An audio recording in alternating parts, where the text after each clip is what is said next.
akan membahas tentang salah satu penyakit yang sekali dikaitkan dengan masalah hati, yaitu hepatitis B. Apa sih hepatitis B itu? Jadi, hepatitis B adalah salah satu penyakit yang menyerang organ hati yang disebabkan oleh virus hepatitis atau HIV. Biasanya, virus ini menyebabkan peradangan pada hati yang berlangsung secara sebentar atau dalam waktu yang lama, tergantung pada kekebalan tubuh seseorang. Selanjutnya, kalau tubuh kita kuat, virus akan menghilang dalam beberapa minggu. Namun, jika tubuh kita lemah, maka virus akan bertahan dalam tubuh kita dan mengkontaminasi tubuh kita serta menyebabkan beberapa penyakit seperti kerusakan pada hati, sirosis, bahkan kanker hati. Nah, penularannya dapat dilakukan melalui darah, cairan tubuh, hubungan seksual tanpa pengaman, antara ibu kepada bayi melalui persalinan. Nah, materi selanjutnya yaitu ada etiologi hepatitis B.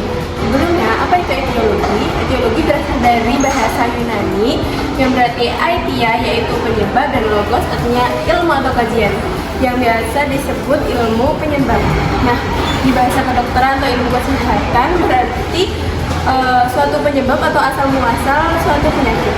Nah, etiologi hepatitis B itu berasal dari virus HIV atau hepatitis C, yaitu berasal dari virus DNA berlapis ganda yang berfamili Hepatitidae.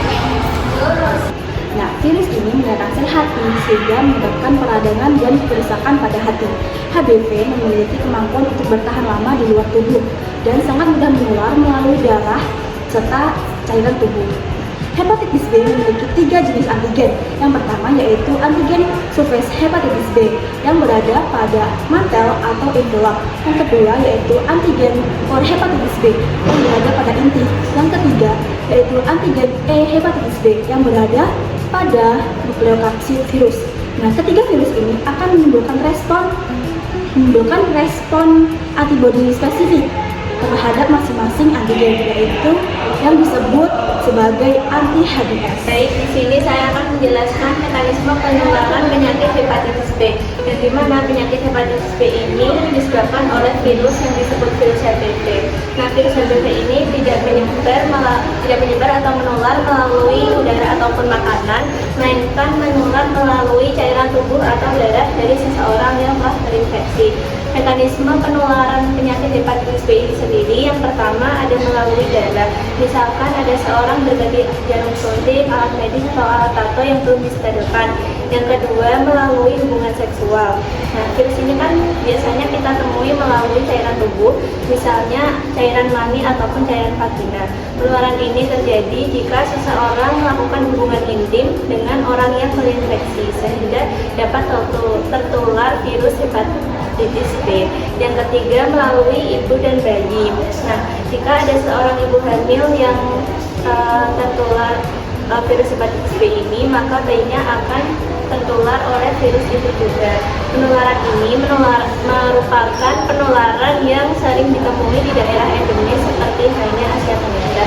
Dan yang terakhir merupakan penularan melalui kontak fisik, misalkan cairan tubuh atau darah dari seorang yang terinfeksi mengenai luka kecil dari orang, maka orang itu akan terkena virus HBV.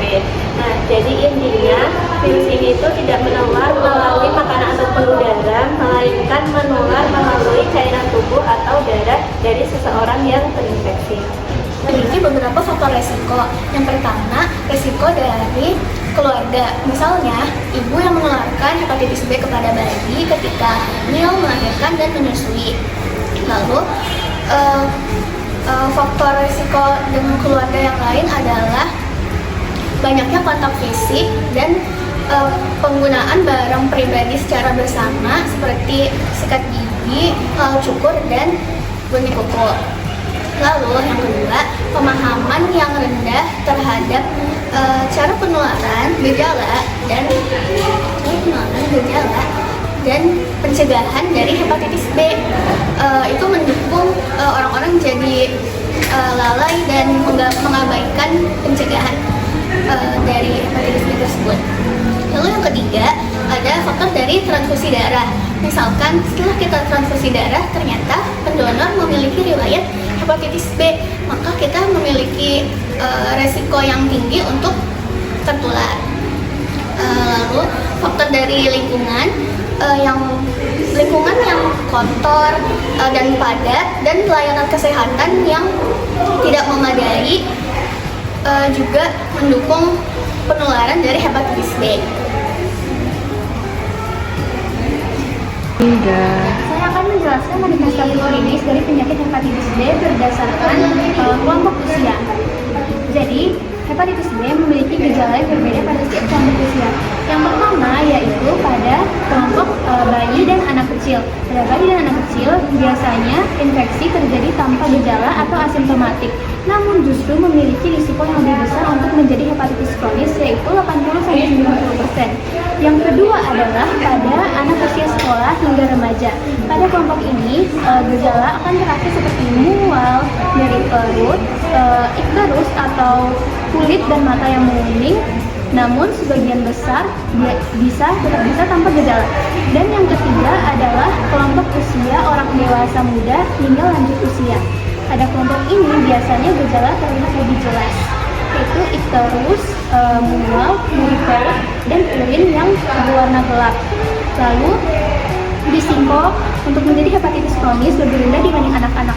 Namun jika infeksi tetap menetap, akan menimbulkan tanda kerusakan hati yang berat seperti asites, hepatikum, edema, hingga sirosis. Jadi karena hal ini bisa terjadi tanpa asimptomatis atau tanpa gejala, pemeriksaan laboratorium sangat penting untuk mendeteksi dini. Manifestasi klinis hepatitis B sangat bervariasi, mulai dari tidak ada gejala sampai gejala berat seperti hepatitis fulminan. Gejala awal muncul 60-150 hari setelah terpaparnya virus, dengan beberapa fase manifestasi utama.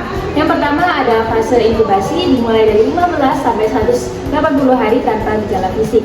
Yang kedua adalah fase promodal atau pra-ifteri, ditandai dengan gejala mudah lelah, demam, dan anoreksia. Yang ketiga adalah fase ikterus yang ditandai dengan munculnya penyakit kuning atau ikterus. Yang terakhir ada fase provalensi atau penyembuhan yang ditandai dengan menghilangnya penyakit kuning atau ikterus. Selanjutnya, pada ibu hamil yang mengalami penyakit hepatitis B ini akan mengalami berbagai banyak masalah, dimulai dari mual dan kelelahan yang berat, serta memicu kepada risiko komplikasi kehamilan seperti preeklamsia dan juga pendarahan akut setelah melahirkan. Namun, di beberapa kasus yang jarang, penyakit ini juga dapat menyebabkan ibu hamil menjadi gagal hati yang akut serta memicu kepada kematian. Virus hepatitis B dari ibunya, terutama pada saat proses persalinan. Jika bayi terinfeksi sejak lahir, maka sekitar 90% akan menjadi pembawa virus kronis. Intinya, virus ini akan terus berada di tubuhnya seumur hidup dan dapat menyebabkan sirosis atau kanker hati pada saat dewasa nanti. Selain itu, bayi juga dapat beresiko lahir dengan berat badan rendah atau lahir prematur jika kondisi ibu semakin berat. Selanjutnya adalah pencegahan hepatitis B. Pencegahan hepatitis B dapat dilakukan dengan cara yaitu yang pertama, melakukan imunisasi hepatitis B. Vaksinasi adalah cara paling efektif untuk mencegah hepatitis B. Biasanya diberikan sejak bayi baru lahir dan dilanjutkan ke dosis berikutnya sesuai jadwal. Yang kedua yaitu menghindari penggunaan jarum suntik secara bergantian, yaitu dengan menggunakan jarum suntik sekali pakai dan menjaga alat medis tetap steril. Yang ketiga yaitu menjaga kebersihan pribadi, yaitu dengan tidak membagi alat pribadi dengan orang lain, misalnya seperti jepit kuku, alat cukur, dan sikat gigi dengan orang lain.